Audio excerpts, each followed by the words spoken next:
Good evening.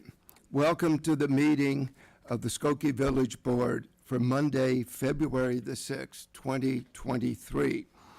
This evening, we will be led in the Pledge of Allegiance by Deputy Village Clerk Sylvia Luke. Pledge Allegiance to the flag of the United States of America and to the republic for which it stands, one nation, under God, indivisible, with liberty and justice for all. The meeting will come to order. First, I would ask for a motion to permit Trustee Kuhn to participate this evening via Zoom. Is there a motion? Trustee Johnson, seconded by Trustee Pierce-Slovan. Call the roll, please. Trustee Sutker? Aye. Trustee Robinson? Aye. Trustee Johnson? Aye. Trustee Pierce-Slovan? Aye. Mayor Van Dusen? Aye, the motion passes. Trustee Klein will be absent tonight. So, Trustee Kuhn, welcome. Thank you. I have to warn you, as I do, as I've done in the past, I'm not real good at catching trustees on Zoom, so if you want to participate, get your hand up. There you go. That's it. Thank you. By that roll call, by that vote, we'll consider that our roll call. A motion to approve the consent agenda is in order. Trustee Pierce-Slovan, seconded by Trustee Sutker. Is there anything on the consent agenda anybody would like to have removed? If not, call the roll, please. Trustee Sutker? Aye. Trustee Robinson? Aye. Trustee Kuhn? Aye. Trustee Johnson? Aye. Trustee Pierce-Slovan? Aye. Mayor Van Dusen? Did you call Trustee Kuhn? Yes. Okay. Aye. Just wanted to be sure. I would like to introduce some of the appointments this evening who have joined us. Ross DeRossio. Ross? Right here. Right. Scott Ford. Great. Thank you, Scott. And Nick Vickers.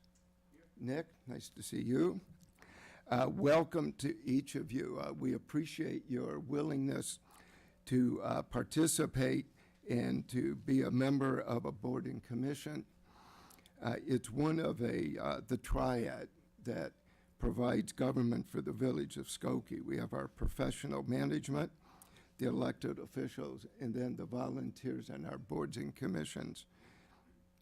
We depend on you for advice and giving us ideas on how the village can always improve itself.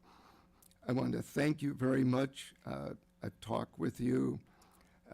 Welcome, and I look forward to working with all of you. And now I would like to ask everyone to please rise for a moment of silence as we remember and we honor firefighter Andrew Cutting.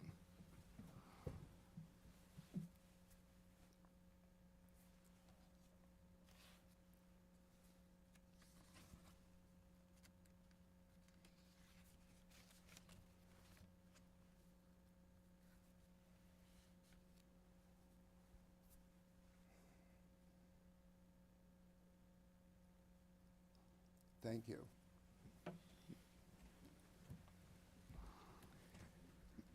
Andy, as he was known to most of us, was a wonderful human being, an excellent firefighter, and we will miss him. I would like to read a proclamation in his honor. Whereas Skokie firefighter Andy Cutting was born on July the 4th, 1968 in Sandbury, Australia. And even though he was not born in the United States, Andy's 4th of July birthday was fitting of his independent spirit. And whereas, while Andy was educated as an electrician, his heart led him to follow the legacy of his grandfather in pursuing a career in fire medic service. Andy was honorably discharged with the rank of corporal in the Australian Army. And whereas in the early 1900s, Andy went on a quote-unquote walkabout to travel in Asia and Europe, and in 1997 set down roots in Chicago, Illinois. And whereas Andy's dedication to the fire service was only matched by his passion for music, he was a gifted musician and mastered several instruments, including the keyboard, congas, and bongos. And whereas Andy joined the Skokie Fire Department on September 5th, 2001, he served as a firefighter, paramedic, and fire apparatus engineer for more than 21 years. Andy was an excellent driver and was entrusted with the care, operation, and maintenance as a frontline driver of truck number 18. And whereas Andy served on the Fire Department Apparatus Committee for many years and played an important role in developing vehicle specifications and conducting mid-build and post-build construction apparatus inspections. And whereas Andy and his wife of over 25 years, Carla, did tremendous work in raising funds and supporting resources for Australia when it was battling the horrific wildfires of 2019-2020. And whereas Andy brought everyone around him great joy through his music and cheerful personality, it was rare that Andy did not have a smile on his face. Indeed. Now, therefore, I, George Van Dusen, Mayor of the Village of Skokie, on behalf of its elected officials and residents, do hereby honor the life of firefighter Andy Cutting. We sincerely extend our condolences to Carla, his family, friends, and colleagues.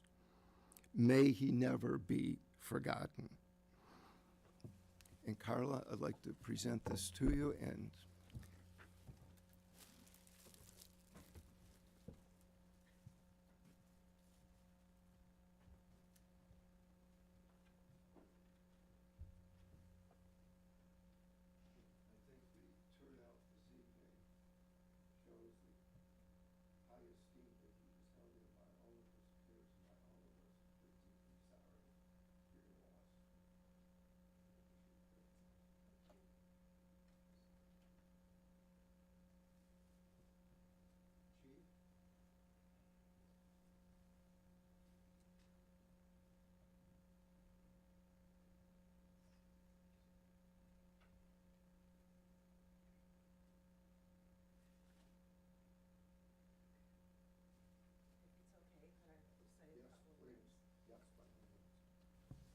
I probably won't even need this.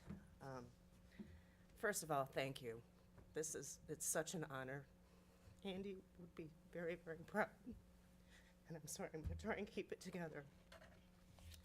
As you heard Mayor Van Dusen say, Andy had several passions: music, travel, food, wine, presumably me.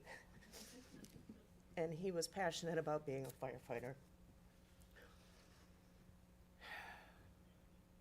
When Andy and I decided to marry, and we decided to lay our roots down here in the US versus Australia, I knew he had a long road ahead of him. While he was credentialed as a firefighter in Australia, none of those credentials transferred over here to the States. He had to start over again from scratch, and that's what he did. He went to Malcolm X College, got his paramedic certification, started out on the private ambulance service until the Village of Skokie came a-calling. He took the test, and he did real well. And I just could not have been more proud that he followed what he wanted to do and became a firefighter with the village. So, also, as you heard Mayor Van Dusen say, he was a firefighter, a medic, the ladder truck driver, and oftentimes the cook. He loved his job on the Skokie Fire Department. Absolutely loved it.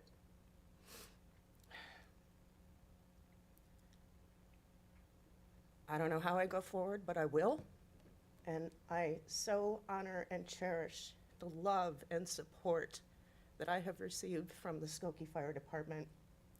It has meant the world to me that his firefighter brothers and sisters have really, really showed up, and particularly in times when I needed it.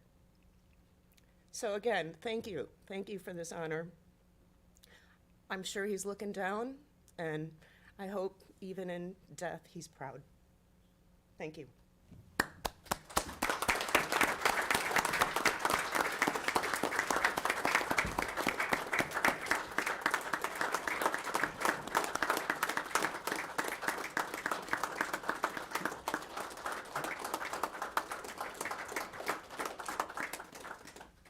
Why don't we take a short break so our men and women in blue can extend their condolences to Carla.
The meeting will return to order. And next item on the agenda is Alex Franz on the Finance Reporting Award. Alex?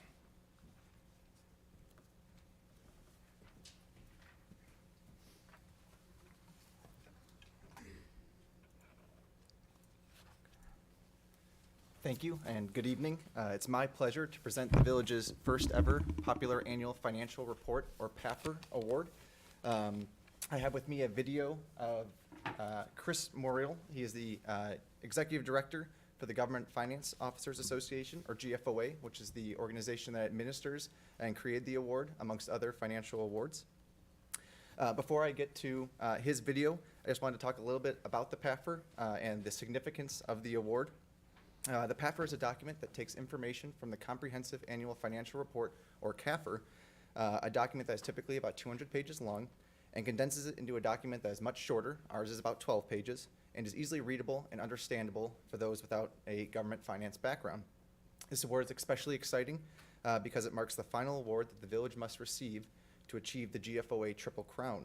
The Triple Crown is the highest government finance award that can be achieved and is only given to governments who receive the award for the Comprehensive Annual Financial Report, the PAFR, and the budget.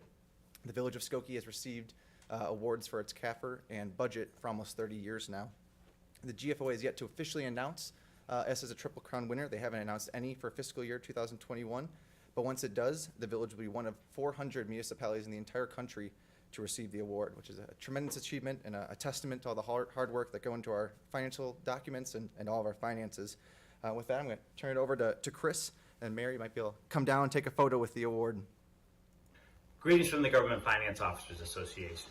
I'm Chris Morrill, GFOA's Executive Director. It is my honor to recognize the Village of Skokie for receiving GFOA's Popular Annual Financial Report, or PAFR Award.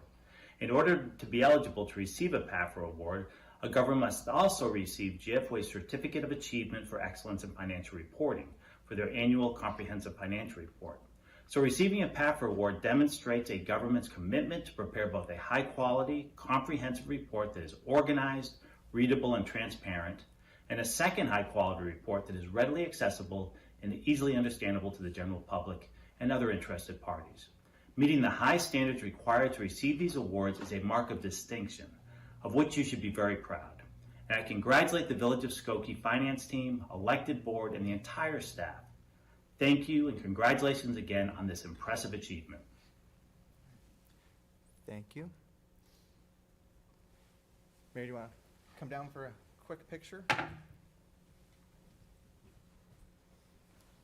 it's a little heavy. Considering that I wrote the. One together. Thank you. All right, I got a little bit.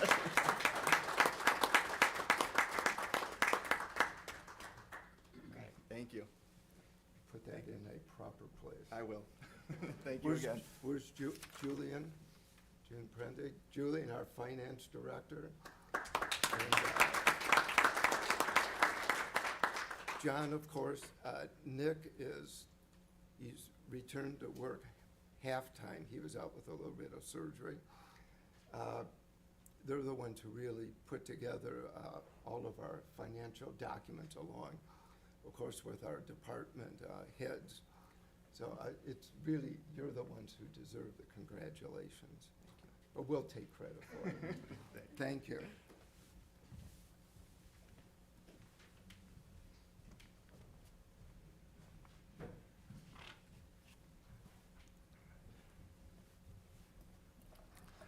Next item on the agenda is report of our village manager, John Lockerbie. Thank you, Mayor Van Duzen. Good evening.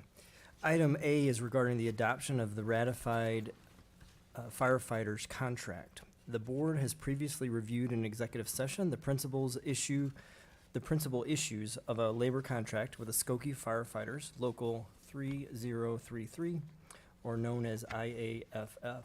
The Assistant Village Manager, Nick Wyatt, has outlined the major provisions in the packet. The firefighters have approved the contract, and I respectfully request Mayor and Board approval of the contract this evening. A motion on ratifying the IAFF contract as presented by the manager would be in order. Trustee Sucker, seconded by Trustee Robinson. Are there any comments or questions? I'll just comment. I know the work it takes to do that, so I just want to thank the team for your efforts. Thank you. Yeah, the team included Nick Wyatt, the Assistant Village Manager, the Human Resources Director, Deborah Stinson, the Fire Chief, Jeff Hoflick, and Deputy Chief Fire Chief Nick Eschner as well. And so thank you for the shout out. Call the roll, please. Trustee Sutker? Aye. Trustee Robinson? Aye. Trustee Kuhn? Aye. Trustee Johnson? Aye. Trustee Pierce-Lovan? Aye. Mayor Van Duzen? Aye, the motion passes.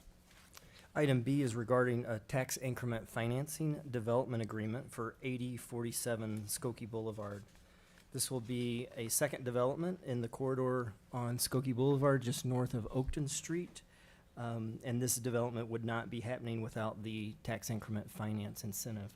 And so I have asked Lynn Becker, Economic Development Manager, and Johanna Neiden, the Community Development Director, to provide an overview of this project this evening.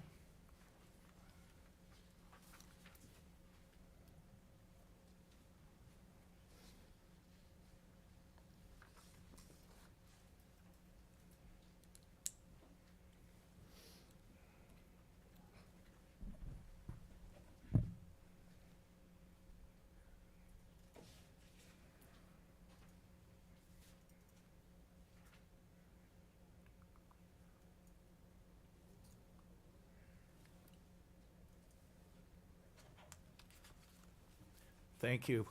Good evening, Mayor, trustees. Len Becker, Economic Development Manager. Tonight, we're presented with a fantastic opportunity to create additional housing along the Skokie Boulevard corridor adjacent to the Oakton Yellow Line CTA station. Mr. Gary Levitas from Bass 5 Development is here. But we thought we'd give everybody an overview of this project. You can see this is a 6-story project that would yield basically 56 units. I think it's important to distinguish that the process has been, the discussion's been going on for over 2 years with Mr. Levitas. And 2 years ago, inflationary pressures in the construction industry, supply chain issues were certainly not as prevalent as they are today.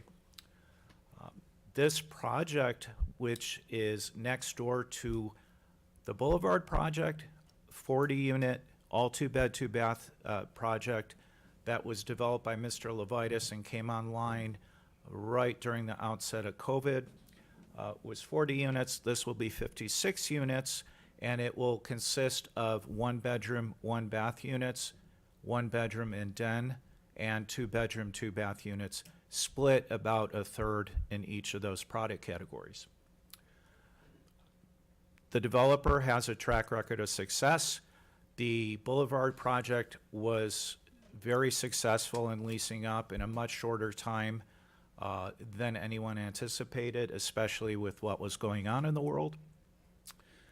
The taxes that will be generated by this project, the existing downtown science and technology TIF expires in 2028, which is payable in the year 2029.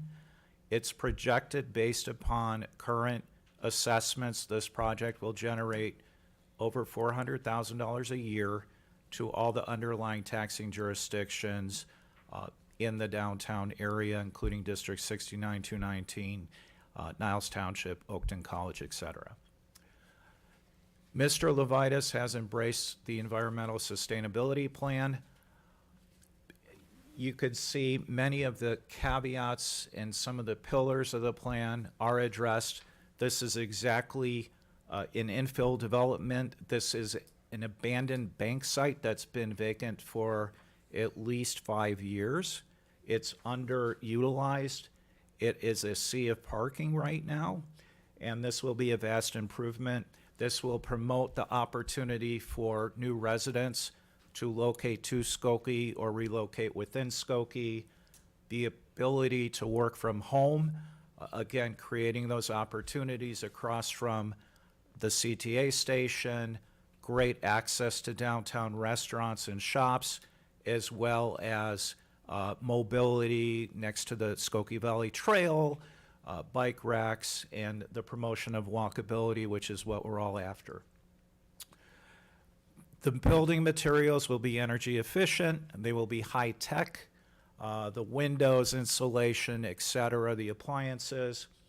And one of the caveats in the plan is really helping to advance the neighborhood identity of Skokie Boulevard, and having a new additional building along Skokie Boulevard in this important corridor is extremely important for the village, and encouraging a diverse and engaged citizenry, promotion of recycling materials, a lot of the things. And I could go into more detail about the plan, but I hope everyone gets the gist of that. And with that, I'm going to turn it over to Johanna.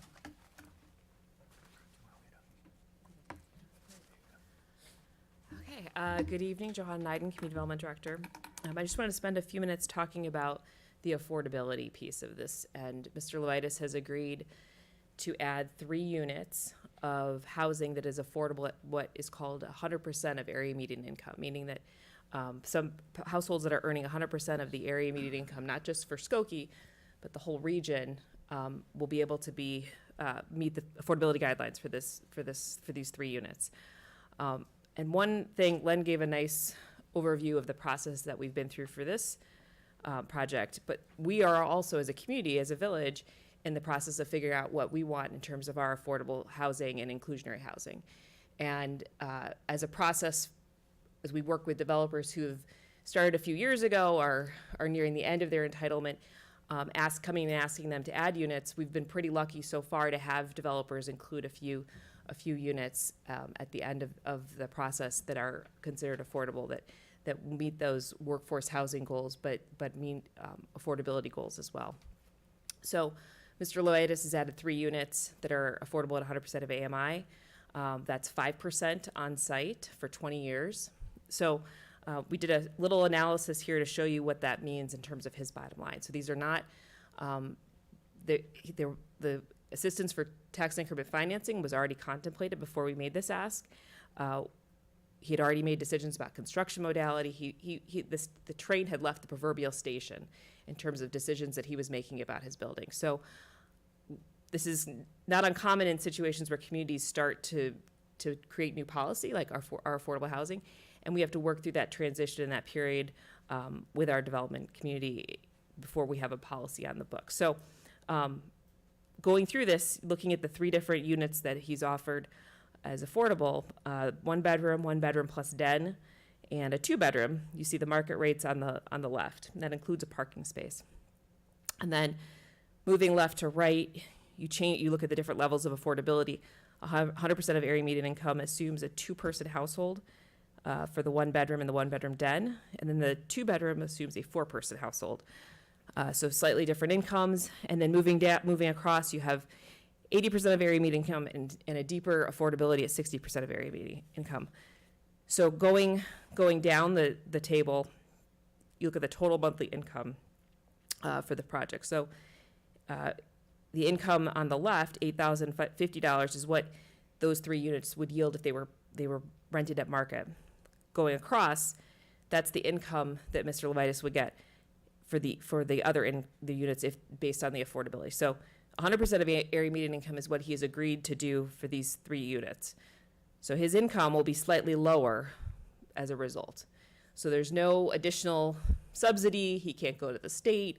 He can't come to the federal government. This is something that he is taking from his bottom line, and there's no discount for taxes.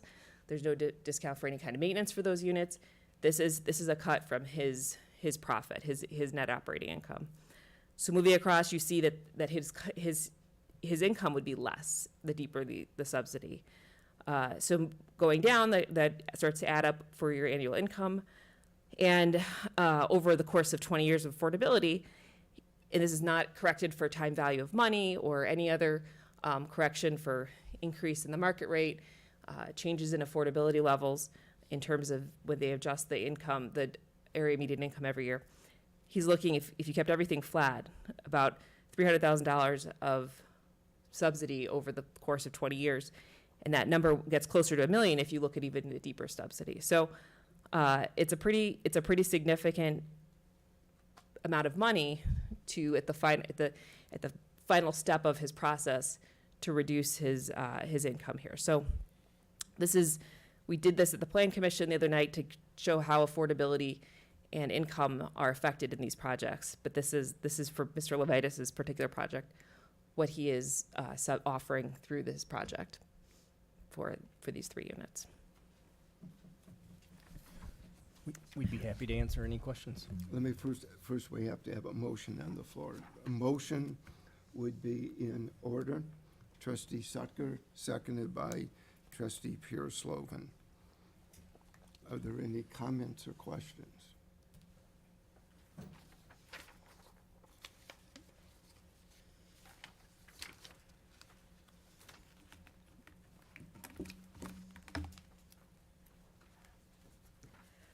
First, I would like to say that it's very generous of Mr. Levitas to add these affordable units in such a late phase of this project. I will say that TIF seems like a way for developers to hedge their bets when it comes to developing blighted areas. It sounds like that's not really the case in this particular scenario. But to say like, well, I can't finish this unless you give me TIF sounds kind of like terrorist negotiation tactics to me. And we're not really hurting for development so badly that we have to cave into that type of tactic. Instead, maybe we can say, okay, fine, we'll give you TIF, but we also would like more sustainability measures. And these are like the really easy ones, like not having any on-site carbon emissions, for example. So all electric water heaters, gas furnaces, dryers, stoves, ovens, that sort of thing have heat pumps instead of gas furnaces. We could ask for a green roof or completely covering the roof with solar panels, because that area is devoid of a lot of green space. We could insist on triple paned windows. I, for one, would not want to live on that stretch of Skokie Boulevard for noise reasons, and you get the added benefit of it being a completely comfortable place to live. So I think that if you are serious about giving TIF, I do urge you to ask for these kinds of concessions that are not too late to put in. Thank you. Thank you. Call the roll, please. Trustee Setker? Aye. Trustee Robinson? Aye. Trustee Kuhn? Aye. Trustee Johnson? I vote nay. Trustee Pierce Slovan? Aye. Mayor Van Dusen? Aye, the motion passes. Items C, D, and E were approved as part of tonight's consent agenda, and that completes my report this evening. Thank you. Next item on the agenda is report of our corporation counsel. Thank you, Mayor. Good evening, everyone. I have no items on my agenda tonight, and therefore that would complete my report. Thank you. Next item on the agenda is the Community Development Block Grant Public Hearing number 3. Justin Malone, our Director of Neighborhood Services, and Johanna Neiden, our Director of Community Development.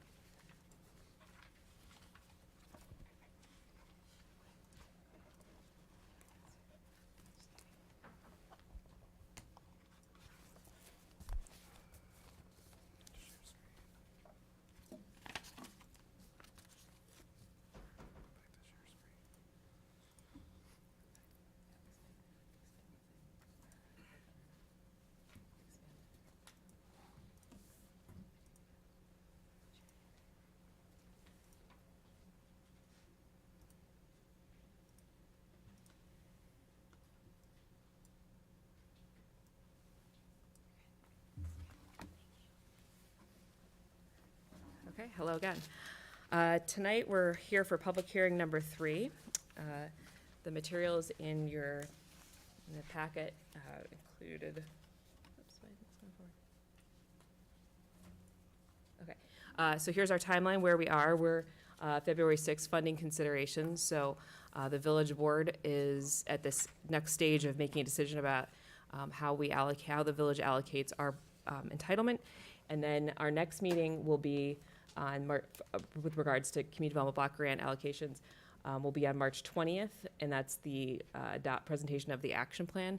Previously, we had listed this as March 6th, but our representative from the Department of Housing and Urban Development asked that we move to this date to accommodate some moving parts on the federal government side.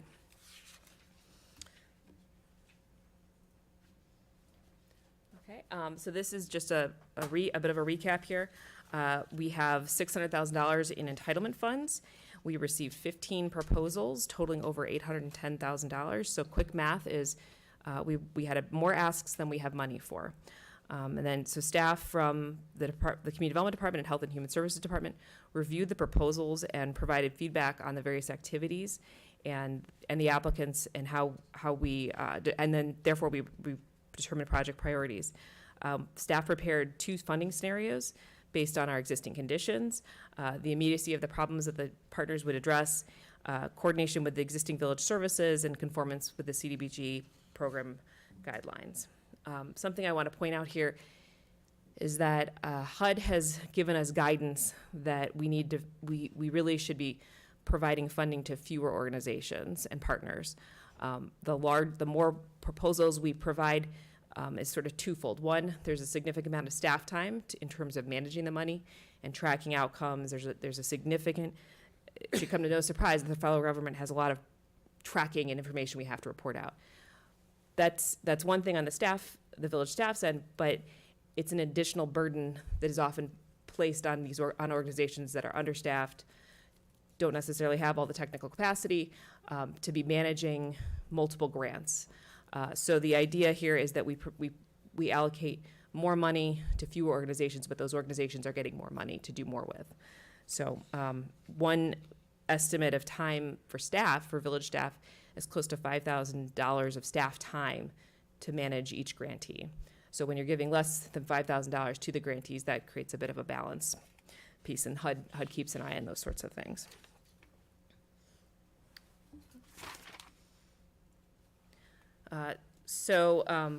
Reminder, we have a 20% cap on the program administration, 15% cap on public services, and then the balance is then goes to public improvements and rehabilitation programs.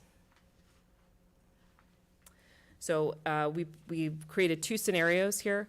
The first one funds 8 organizations, and then the second one funds 6 organizations. And we've spoken to, I think, just about everybody at this point and informed them of these scenarios. And several of them actually, particularly the ones for capital, the feedback we got was, well, this might make more sense because now I'm not spreading a project over multiple years.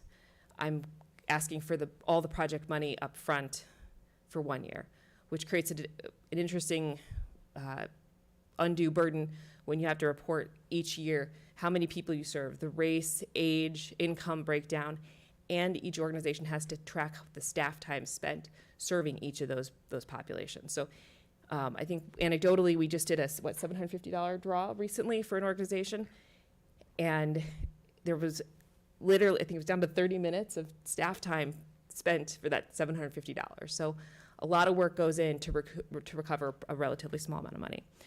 So we have 2 scenarios. We would ask that the board select one of the scenarios in terms of moving forward.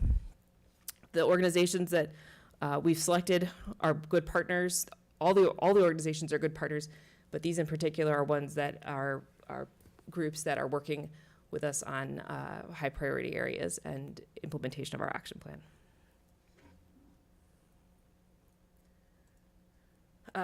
And then just to piggyback on what I just said, many of the projects that we are not funding understood that we were funding partners that were still working with similar populations. So there was understanding. They received money from other communities, other organizations, so that they will continue to work with us. They'll continue to be partners on things, and they'll look. I think even one had some ideas for a project that they were going to submit for a capital project for next year that was even going to work to maybe reach more of our sustainability goals.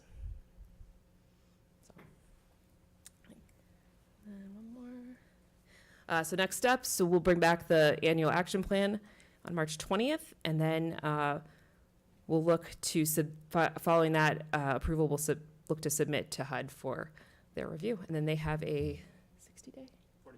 45-day review period. And then once that happens, then we're into our new project year. Happy to answer any questions. Okay, could you go back to the bifurcated decision? Yes, that's it. So you would like the board to make a decision on either scenario 1 or scenario 2? Right, so both scenarios fund fewer applicants. Both are palatable to meeting the guidelines that the guidance that HUD has given us on funding fewer. The advantage of scenario 2 is we're giving more money to organizations. We're making a better use of their time. But the advantage of scenario 1 is we're giving to more organizations. But they both have their pluses. Now, if the board were to select scenario 2, would the 4 organizations that received their requested amount and the 2 that received close to their requested amounts be ineligible next year? No, they would not. I would, for public services is a little different in terms of the ongoing services that they provide. Those are services we're gonna still need next year. But the capital projects, if I'm just gonna pick, this is not a specific one, but if somebody did new windows, they may, I think the example that we have had is people have been coming in, they have 10 windows replaced, they come in every year for 2 windows. So they're expending a lot of staff resources to get 2 windows every year to the 5-year plan to get 10 windows. And this way, maybe we could fund it in 1 or 2 years. The reporting for these types of projects, the pre-construction meetings, explaining to contractors about federal prevailing wage, that is more succinct into a smaller amount of time, better use of our not-for-profit resources. So it reduces it, and maybe they either come with a different project entirely, so they're able to come up with something new, or they're able to sit out and give somebody else in our community a turn to take a bigger bite of the apple, instead of all of the groups taking small pieces of their time each year. One organization, more or less said, that sounds like a good plan. I have a project for next year. I'm glad that we're reducing the burden on the not-for-profits. Trustee Pursullivan. Thank you very much. In the scenarios, it would be easier for me to understand right now how many organizations in public service are we funding? Like, I want to understand how much we're changing in terms of, I hate to say it this way, cutting out other people who are asking for funding. And in the capital improvements, the same question. It's hard for me to make a decision. Yeah, so I'm gonna maybe let Justin handle this, because he's talked to all of these about some of their current reporting. I'll let him cover that, but I can answer the construction piece. The projects that we're not funding for this are ones that, for example, one was a security camera system. So it was not, and we picked another one that had HVAC issues. So we were trying to fund something that could maybe, meet towards addressing a sustainability issue, put a more efficient unit into practice. There was an item that was replacement of carpet. Those are important wear and tear on buildings. Those certainly, deferred maintenance can cause bigger problems down the line. But we saw that things that were major mechanical systems in buildings were important to address in the capital. And the organizations that we didn't fund for those other projects indicate that they would come back. These were not do or die. These were not taking parts of their building out of service. So none of those projects that we chose not to fund took parts of the building out of service.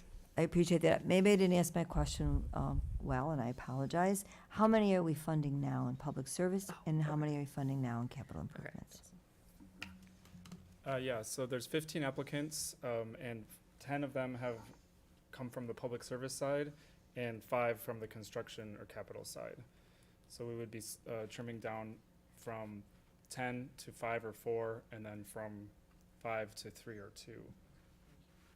In scenario 1. In either scenario, we would be going from Right. from a lesser to a lesser amount. Yes. Right.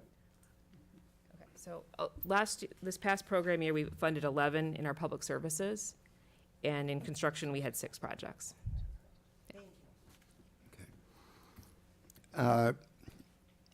What is the, I don't see Trustee Kuhn. What is the board's pleasure, scenario 1 or scenario 2?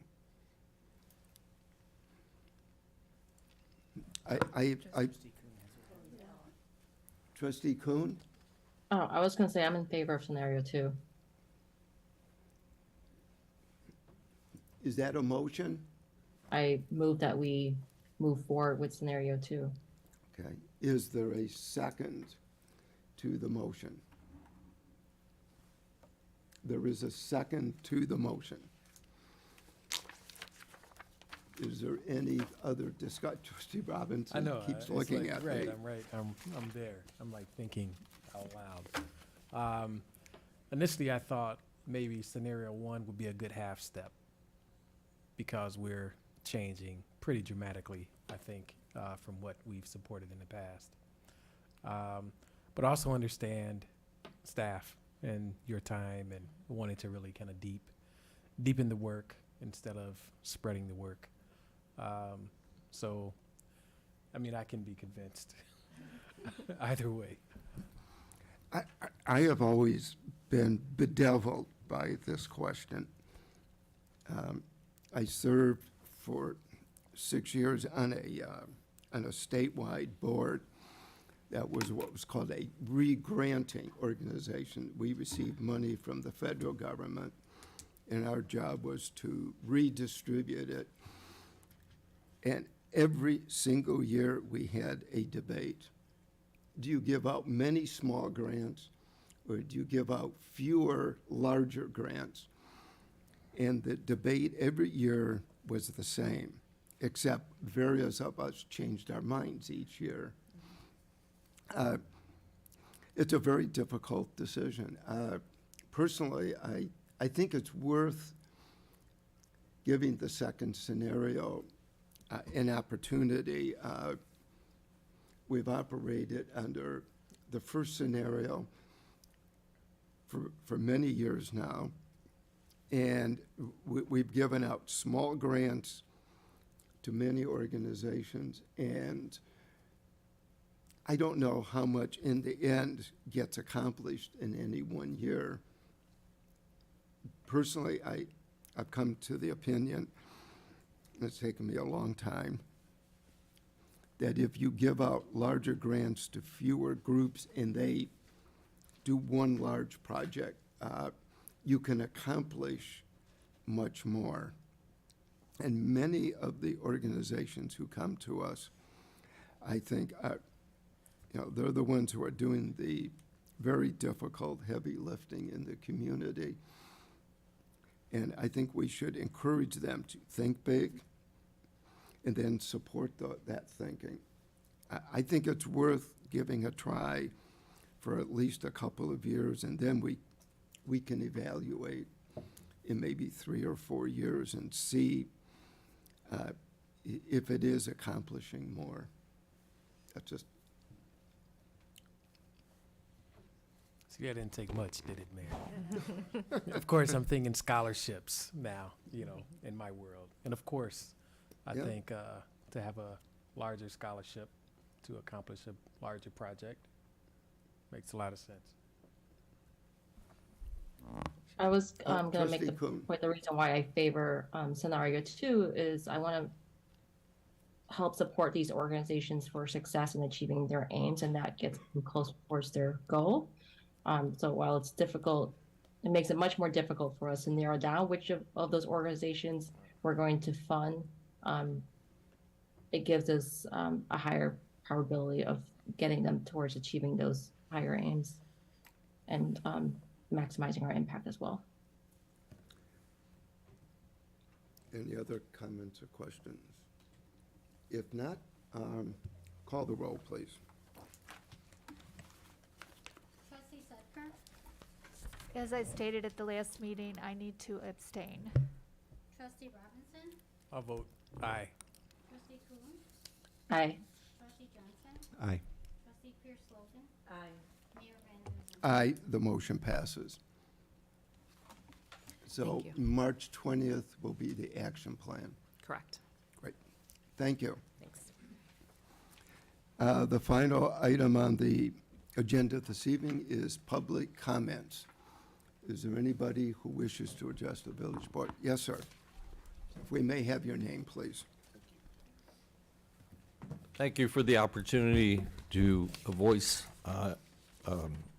an issue I have, and especially Mayor Van Dusen, you've reached out to me. My name is Burton. I live on Howard Street, and I know you've tried to reach me about a concern I have, and so we were playing phone tag. So I thought I'd come out tonight and actually get a chance to ask if the issue of trash collection can be revisited. I don't know if it's set in stone that they've decided to cut back from twice a week collection to once a week. Is this something that can be reviewed, or is this a permanent decision? I feel, as much as anybody else, environmental issues are involved, maybe even public health. And public health may trump the environment here. We're heading into some warmer weather, I hope, and certainly some hot weather over the summer. And I just don't understand the rationale why the cutback, if it's an economic thing or just whatever, if this can be addressed. Well, I would take issue with phrasing it as a cutback. Our Public Works Department estimates that 85% of the residents of the village do not make use of twice a week, what we call wet garbage pickup. And instead, we think it makes more sense to create, as a substitute for the second pickup, a service, a composting service, which has the potential to have a dramatic positive influence on sustainability. It's a subject that we have discussed, not just us, but our Sustainability Commission and others for close to, I would say, 2 years now. And the manager is close to bringing to the board, either before or during our budget hearings, which will be in April, a comprehensive plan. We do recognize that there may be some residents who do genuinely need the second pickup. And there will be a provision in the manager's proposal to the board, his plan, for those residents. As you can imagine, this is a very difficult decision. It was a vote that was taken by the board separately, and it was a unanimous decision of the village board. So the manager has been delegated the responsibility to put together a plan for the village going forward. And as I say, John will bring it to the board. I'll use a very hackneyed phrase, in the near future. I appreciate that. Now, will the tax that is being assessed be reviewed? I understand the budget is set, but it doesn't make any sense to continue to pay a tax on once-a-week garbage, and the same tax on a once a week that you're paying for twice a week. You see what I'm saying? Yes, I do. Remember, you're saying once a week, and that's why I think there's a gulf between our understanding. The project will be once a week curbside wet garbage pickup, and we will also be providing composting as well. That will be the second part of the project. So to that extent, the expenses will remain relatively the same. They do not change. It's just we're refashioning a quote-unquote second project, which we anticipate and we're hoping will increase in a sustainable way our trash pickup. When will this take effect? I tried to contact Public Works. They weren't sure, but they thought it would be sometime in the spring. It will be after the budget, John. Right. The spring is the time that we're looking at for implementation. Yeah. I hope this gets reviewed down the line, but thank you for the opportunity. You're welcome. Thank you. Mayor, may I read something? Of course. Uh, Oh, yes. Is that okay? Okay, just 1 second. Sorry. Trustee Robinson. I didn't know when the best time to read this, but I figured I'd better read it now. So each year in February, United States honors the contributions and sacrifices of African Americans who have helped shape the nations in sciences, liberal arts, and civic engagement. So Black History Month celebrates the rich culture and heritage, the triumphs and adversities that are woven into the fabric of America. As we continue to pay tribute and celebrate achievements, we strive to build on the injustices towards African Americans throughout the country. But over the past week, videos were released showing Tyre Nichols' killing by the Memphis police in early January. Additionally, multiple mass shootings occur in California. Violence continues to increase in Israel, Palestine, Pakistan. These other terrible tragedies impact our community, especially for those who have families and lost loved ones, locally and globally. So I also bear witness to this reality daily as I walk through my school and listen and learn about the most pressing matters the school community faces. So we carry those moral injury of these events along with you. We also know that underrepresented populations, including communities of color, are impacted by the underlying histories, systemic structures, and policies. I, along with other members of our beloved community, are experiencing these tragedies in personal ways, and it's not okay to normalize these events, despite how often they occur.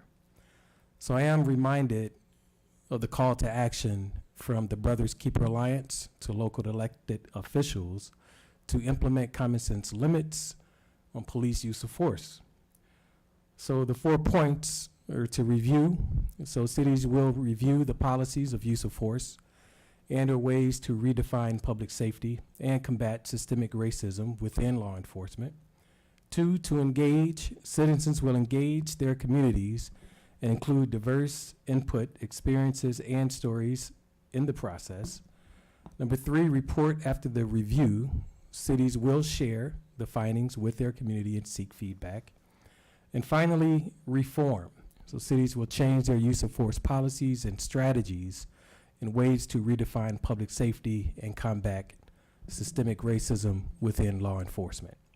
So I just want to publicly thank Trustees Sucker and Pure-Slovan for their leadership on this effort with our Use of Force Commission, and I wait anxiously to hear the updates and reports led by Will Evans and the amazing team and residents and professionals to seek ways and best practices as we continue to pave the way for other communities in this state and beyond.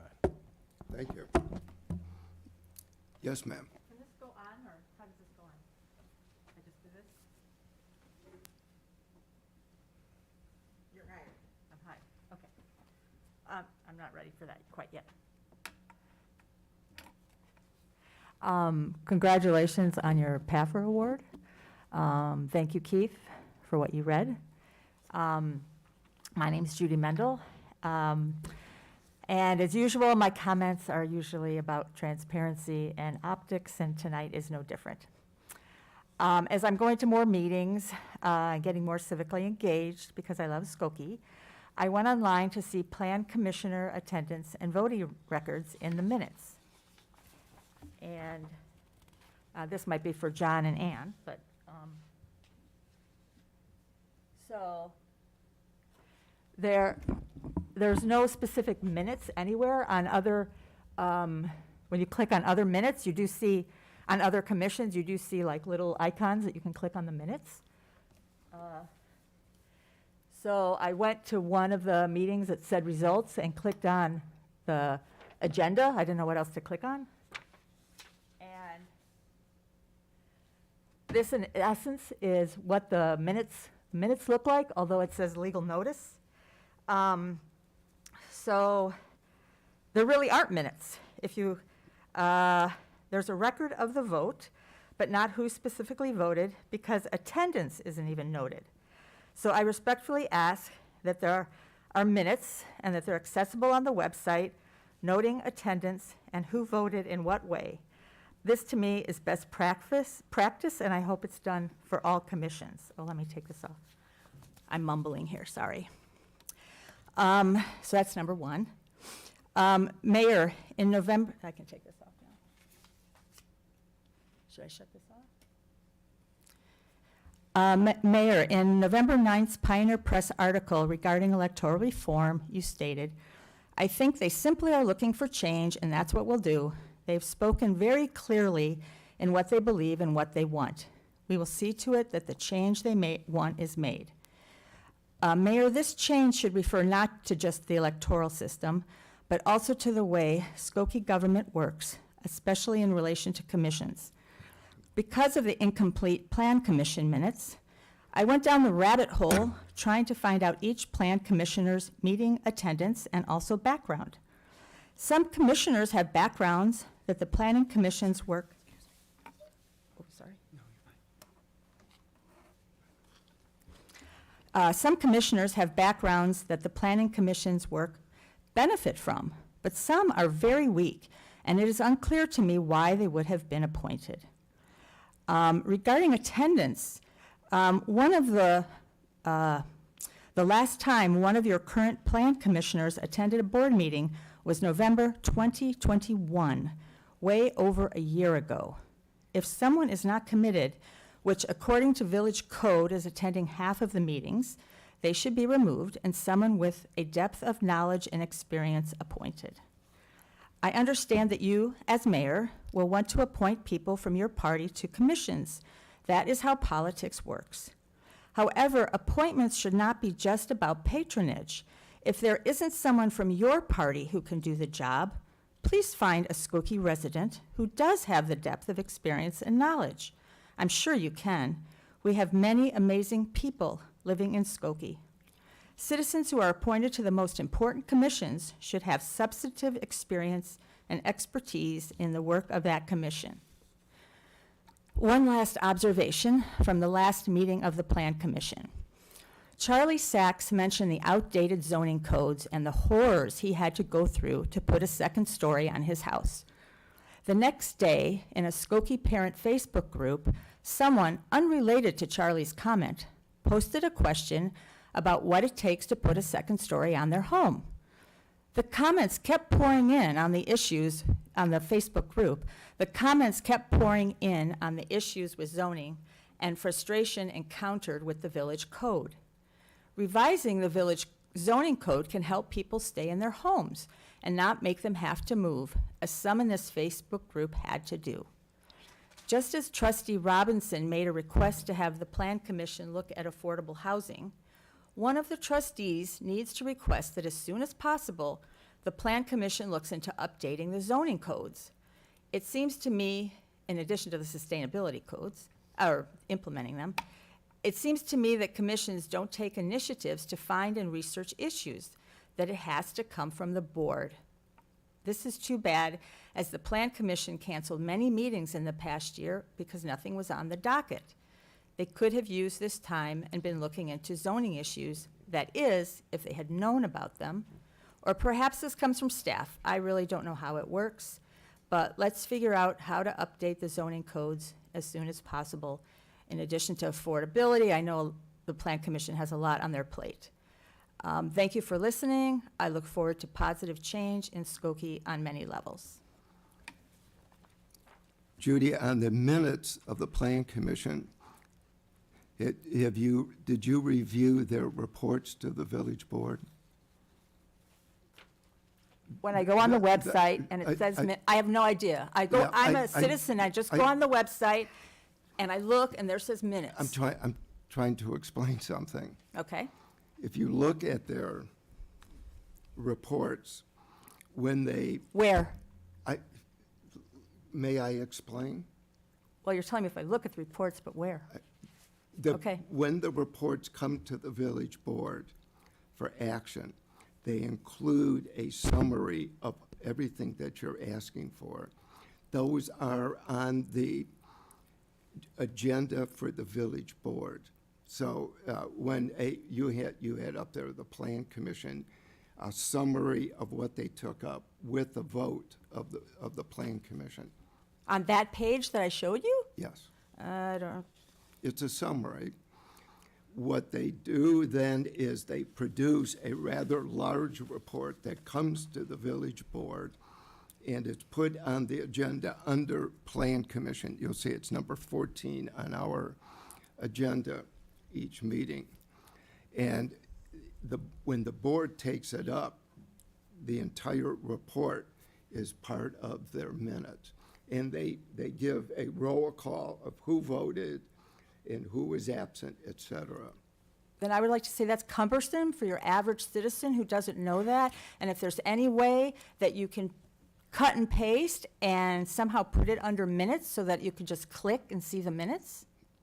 Well, we'll take a look at, but that's what we're attempting to do.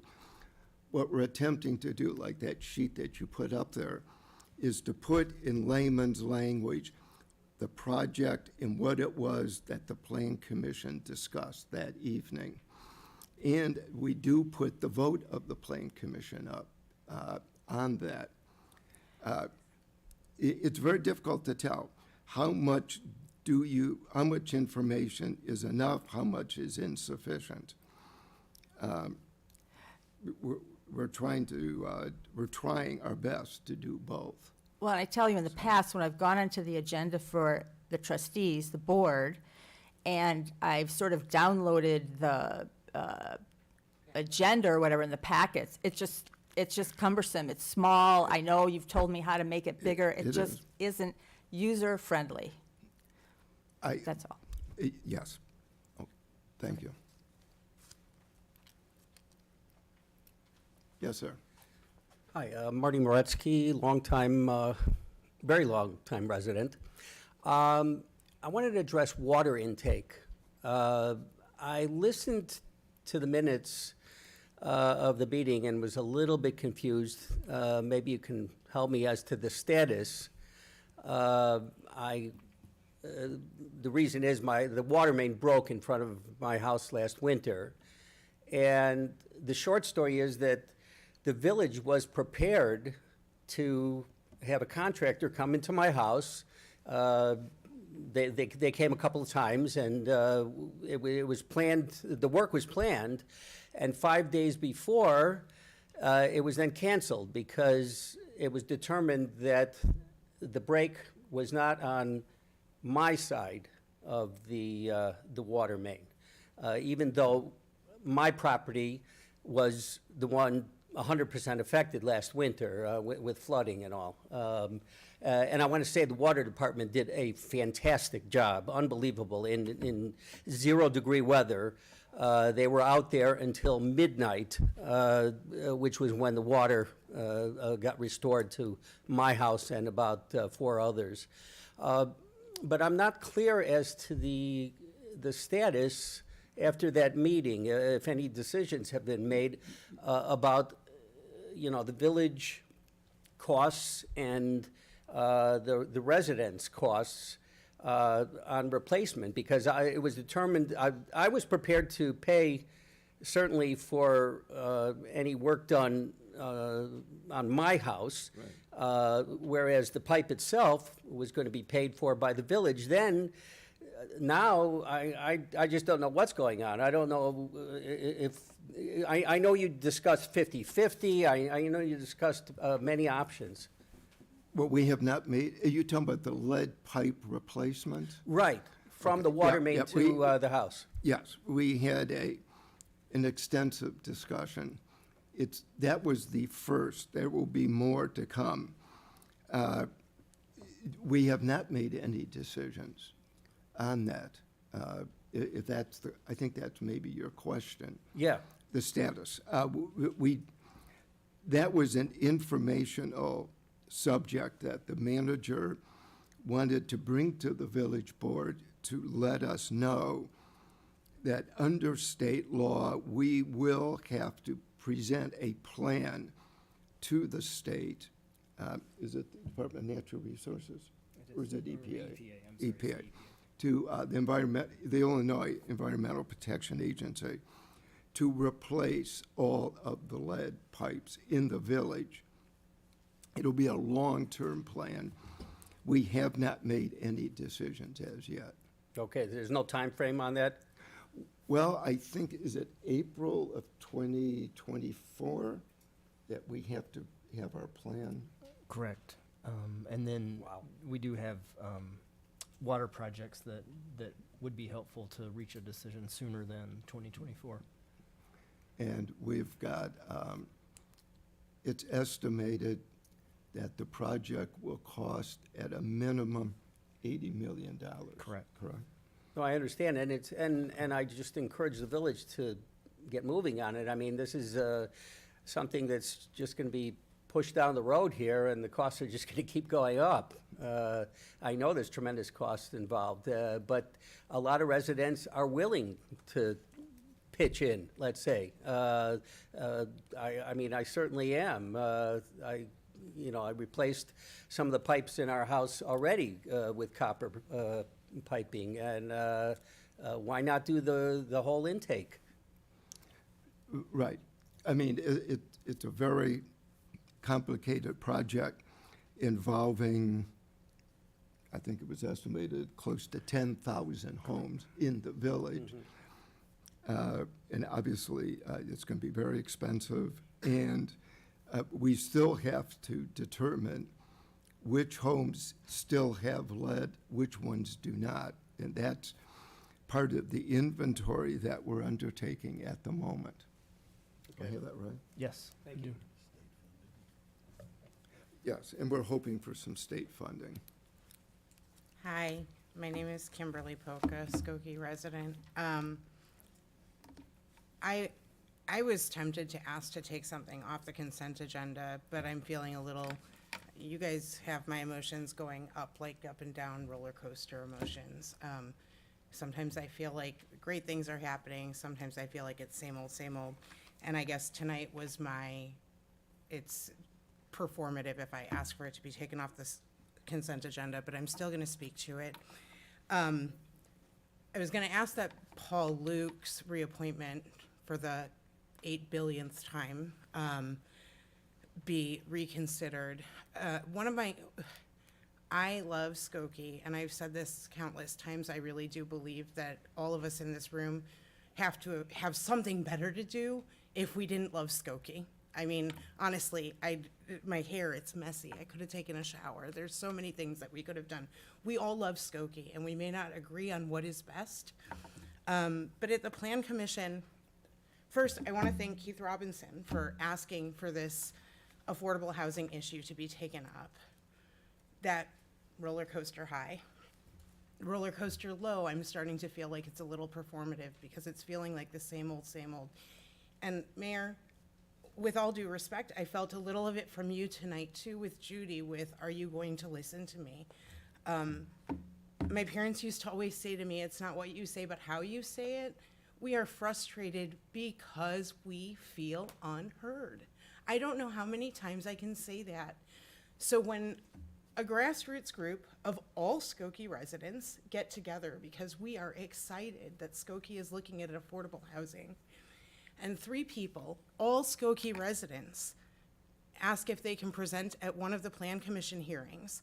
3 Skokie residents who would be given, if they walked up, 3 minutes, and nobody at the Plan Commission or here is usually sitting with a gavel or a timer. I've only seen that at one meeting. You're all very generous. 3 Skokie residents, a grassroots group. Skokie should feel like we have won the lottery in having Gail Schechter in our community, where this is her wheelhouse. And those 3 Skokie residents were afforded 8 minutes. When that group wanted to present at the Plan Commission meeting, if you really wanted to hear from the stakeholders, and not you because it was a Plan Commission meeting, the answer should be, I believe, how much time would you like? There were countless groups the week before who do work in Skokie, developers, and they were given basically unlimited time. They were all very good presentations. I learned a lot. This is not my wheelhouse. I am learning with others. I stay in my lane until I know what I'm talking about. It's kind of why the TIF stuff goes over my head a little bit. I have some gut feelings. I don't always stand up and jump. But when I brought this up, that I felt like it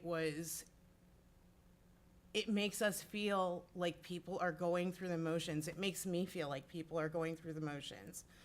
Chairman Luke talked to me like my father used to talk to me when I was a child. Accused me no less than 4 times of spreading falsehoods and misinformation. I got to the point where I got silly too and asked if he wanted to go outside. I thought we were gonna box. It's ridiculous. I wasn't looking for a response. I actually did ask a question that I didn't get an answer to. This is not how you lead a meeting. And if these affordability housing studies are going to be true, I'm glad we're gonna do something and get something on the books, but it's important that we reach out to people where they are, that we reach out, that we truly aim to hear from people who this is really affecting. And it can't end March 20th. It can't end with the next Plan Commission meeting. And I am hoping that all of the commissions, and including this board, and in fairness, I do feel like it's better at this board, but I used to like get knots in my stomach. You probably don't believe me. I get very excitable. I don't want to get excitable, but it's very nerve-wracking to come up here and speak. It's very nerve-wracking to come in this room. Not everybody is willing to do it. I would like for the commissions to be more welcoming to people and solicit their feedback. And when we say we encourage your participation, to mean it and really seek out the participation.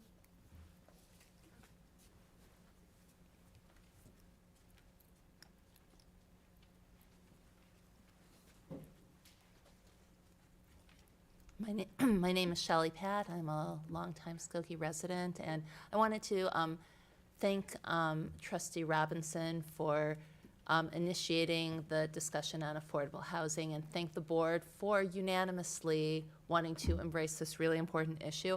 I had a comment I wanted to read, but again, in the interest of time, and thank you, Mayor Van Dusen, for providing clarity around some of the things that are on residents' minds, because that is really important. My comment is going to be about this 19% affordable housing in Skokie, that figure there is. I'm just curious, is there a breakdown somewhere, not necessarily right now, of what that 19% of housing encompasses in terms of the age of housing, the number of units? Is that something that's out there? The figure doesn't come from the village, it comes from the Illinois Housing Development Authority. And Gail is very familiar with it because, in fact, when the state law was being written, it was our state rep, Julie Hamos. I don't know, some of you may know Julie. We worked with Julie, and I'm going to put in a plug for this board. We were one of the very few in the state of Illinois that supported the mandate. And anybody who knows me more than 5 minutes knows I hate state-imposed mandates, but in that particular case, we agreed on a 10%, and it's 10% of your housing in the village. So rental and owner-occupied? Yes, that's Okay. my understanding. Okay. But you will get better clarity from the Illinois Housing Development Authority, and it is explained in state law. The state mandate is 10%. Okay, thank you, Mayor Van Dusen, for that clarity. What I just wanted to comment on tonight, because again, it is really wonderful that the village board is wanting to look at affordable housing. It was very encouraging at the Plan Commission meeting that nearly every single resident who showed up to speak seemed to be supportive. But again, whatever comes out of the Plan Commission and whatever the village board decides to implement, there is going to be opposition. And I'm concerned about this 19% number being floated around because people are like, hey, great, we're doing great, which of course we are. And I mean, Skokie has been a leader on so many issues, on gun control, on the smoking ban, coming on board with opting into the minimum wage and sick leave law when so many of our neighbors opted out. Skokie is a leader on these issues, but I'm worried that this 19% number does not actually tell the real story, because we all know the vast majority of housing in Skokie is old. We don't know. Maybe it is somewhere in these statistics that maybe some of these units are larger, but I would suspect these are studio and one-bedroom units that are too small for a family with children to live in. And most of all, these are not accessible units. I have family members who, when they could no longer live in their home, search for affordable, accessible housing in Skokie. In Skokie, even these houses that, or even these apartment buildings that have elevators, have those mid-century 3 or 4 steps in the lobby. They have narrow hallways that a wheelchair can't get through. They have inaccessible bathrooms. And so affordable housing isn't just a matter of, oh, what percent have rents under a certain level, as that chart that Johanna had shown us shows. What is considered affordable is really beyond the reach of probably most Skokie residents, and this, especially people with disabilities. 13% of Skokie residents of all ages have a disability, and the average income of households with people with disabilities in Skokie is $32,588 a year. And we also know that so many of the people in Skokie who need affordable housing are the people who are doing the work that is making our community what it is. And again, I'm not addressing this to the board because I know you know this, but again, I would caution about the messaging that, hey, we're doing a great job, when in reality, I'm curious to know where, you know, a nurse's assistant at Skokie Hospital could live, or our restaurant and retail workers, or even the people who work for the village, a teacher at the Todd Learning Center, or an instructor at Fitness First. They are all not being paid enough to afford the rents of these luxury tower upon luxury tower that are being subsidized with our tax dollars. And I'm not referring to the development talked about tonight, because again, as Joanna had pointed out, this was already in development. But going forward, and I know there is another development coming up in front of the Plan Commission at the next meeting, and there's development, again, development. I'm very tired of hearing over and over again, we must do whatever the developer wants, or they'll pull the development, because Skokie is a wonderful community. That's why the developers want to be here. We are one of the only places that has an L. We are one of the only places so close to the city of Chicago that has many available properties to build on right off of the Edens Expressway. And so I am really hoping that whatever the plans are for affordable housing going forward, these things are taken into consideration very seriously. And I would really encourage the board to think about the messaging and how the people, the residents of Skokie who are not as knowledgeable about affordable housing are perceiving that 19% number. It's not just the 19% number, because this, one of the things that I find very frustrating in the debate on affordable housing is a point that you just raised. We all get stuck in what percentage in a development is going to be low and moderate income inclusion. That really, that is not basically our real problem. Our problem is that we have housing that is low and moderate income that was built in the 60s, the 70s, and some of these buildings are, to put it mildly, badly in need of rehabbing. How do we encourage the owners of these buildings? Many of these buildings are mom and pop owned. How do we encourage the owners of these buildings to rehab them? And so it isn't, I am very proud that our percentage is 19%. Because I think it says we've done a lot of our job. We made a commitment when Representative Hamos passed the legislation. If every municipality in the state did 10%, we wouldn't be having a discussion on low and moderate income housing. I think one of the things that we have to figure out as we are discussing what our policy is going to be is how do we encourage the rehabbing of the older stock of our housing? And that we get away from being fixated on percentage. So I agree that you might surprise the hell out of you, but It does not surprise me. and we have had discussions. Pre-COVID, we were looking into the idea of trying to establish a housing TIF in the area between Oakton College, the Skokie campus, and Oakton Street, that whole area there, which is a lot of 3, 4, 5 flats.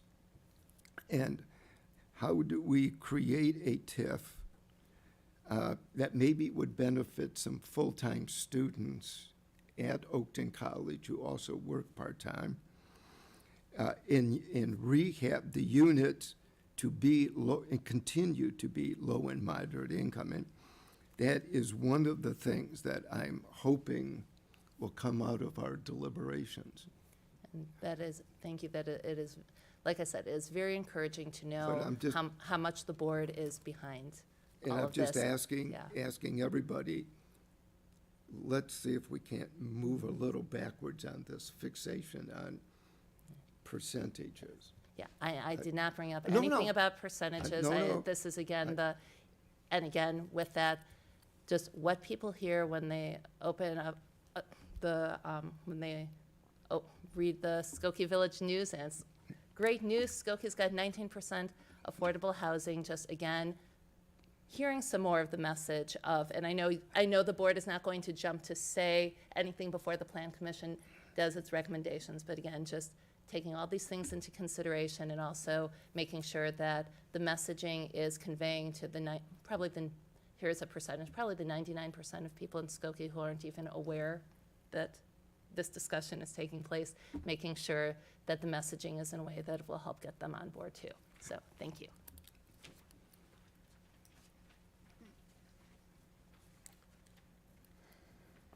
Hi, for the record, my name is Lauren Gradnicki. I actually wanted to bring up a point of information of the discussion that just happened with the previous speaker. There is a ton of money for exactly what you just suggested with CEJA and the Inflation Reduction Act and even the CHIPS Act to try to, and we can tag that to reducing or giving people incentives to make energy efficient improvements. So maybe that should just stay on the table, and you should talk to me about it.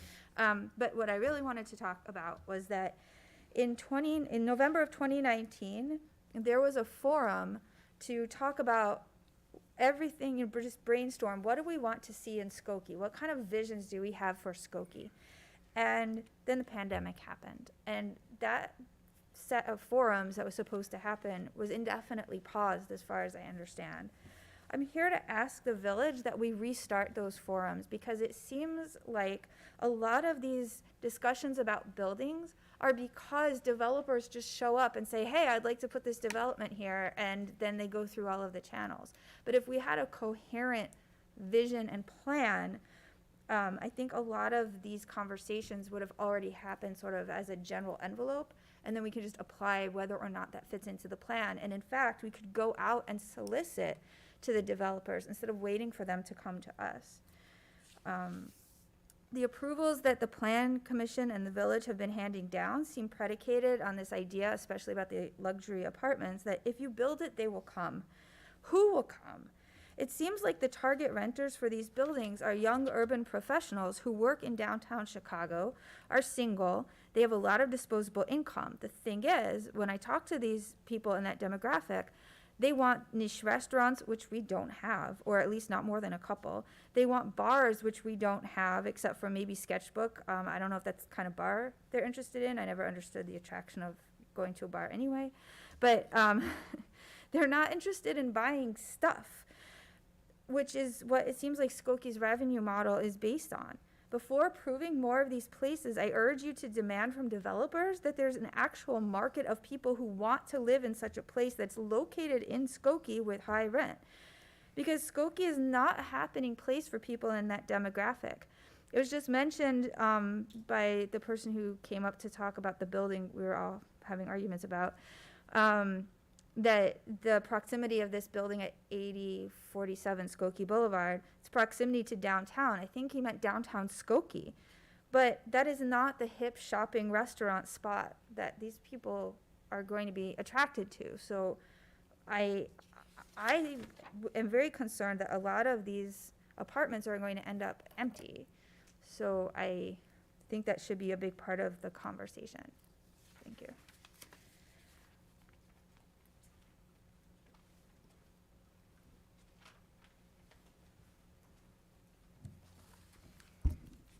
Hi, I'm Emi Yamauchi. I've been an off and on resident of Skokie since my high school days at Niles West.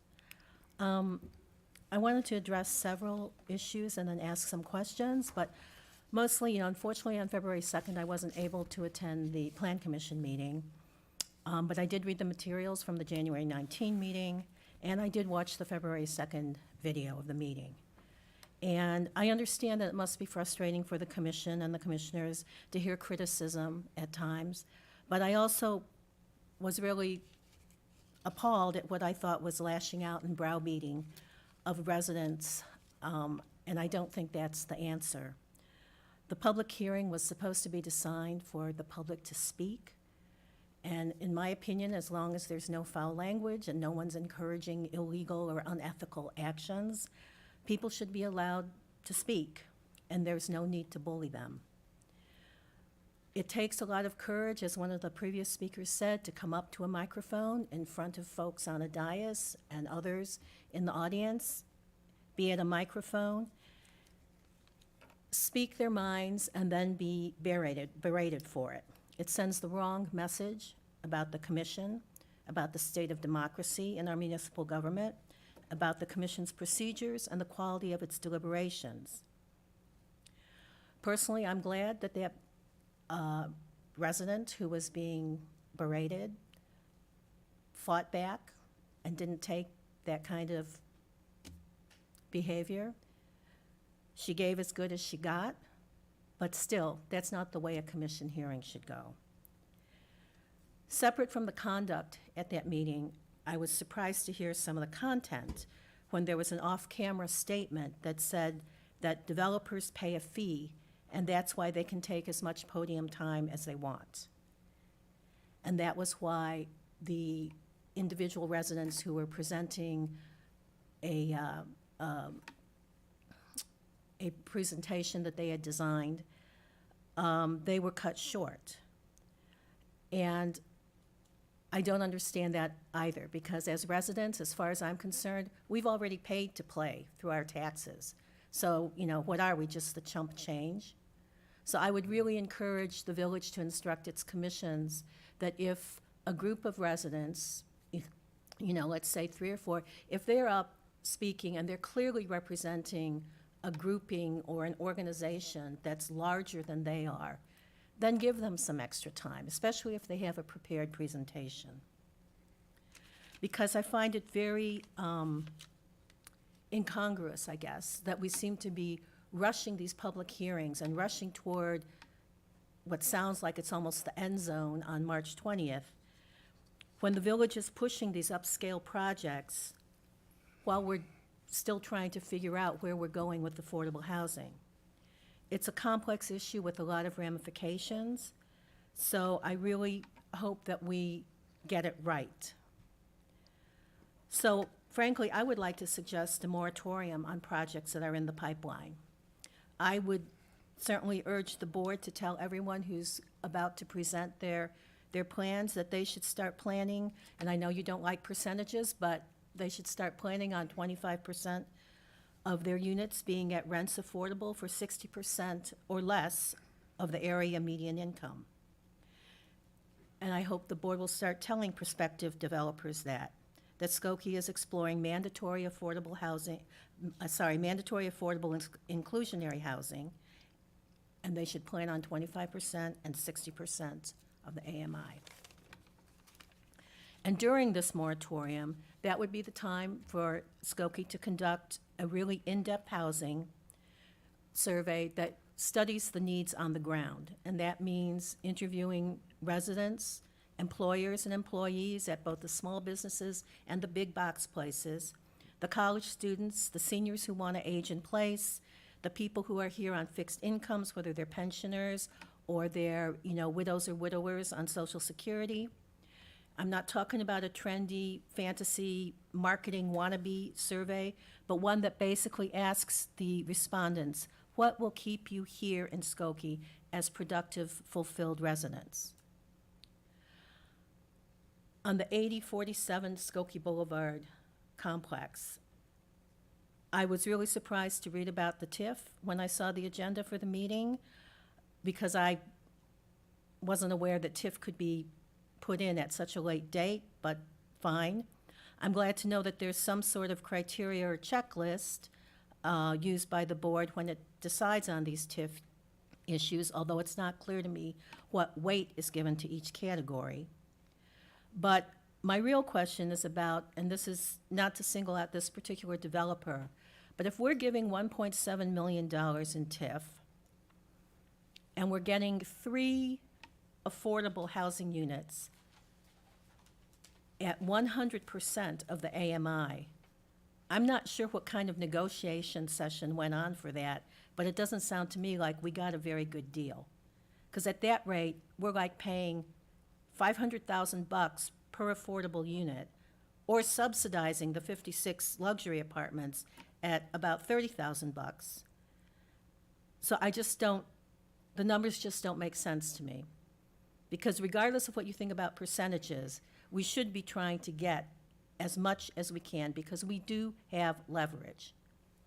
And I was disappointed at the chart because I couldn't really see it clearly, but we seem to always be taking this attitude like, oh, the poor developer. What will the developer lose? Look at his bottom line. Oh my goodness, he's giving up $400,000 over a period of 20 years, but we're putting up $1.7 million up front while he's doing the work? Again, it just doesn't make sense to me. Second to the last thing, on Old Orchard and that development there. I was under the impression that the 1% additional sales tax was going for the renovation of the mall because it had been designated as a blighted economic zone. But now my understanding is that that new residential complex can also dip into that 1% fund. Is that correct? No. No. No, it can only be used for the mall renovations. Yes. Okay, I'm glad to hear that on the record. Then the last thing is, I just want to ask that since the electoral reform referendums were passed last year, that it would be great if it could just be a regular item on your agenda, even if there is no news about what's going on with the village's plans for implementation. But it's helpful for residents to know that it is being looked at and researched and something is being done. Because for a lot of the well, I don't know about a lot, but for anybody who's might be planning to run, or considering a candidacy, they're first timers and they will need as much advance notice as possible, and it's always helpful to know how things are going every step of the way rather than just getting the big boom 200-page report the year before. So thank you. Thank you. I'm not planning to run for anything. Ever. Don't ever say ever, never. Ever. Never, no. Kimberly, do not ever say never. I know. Trustee Sutker. I move we adjourn.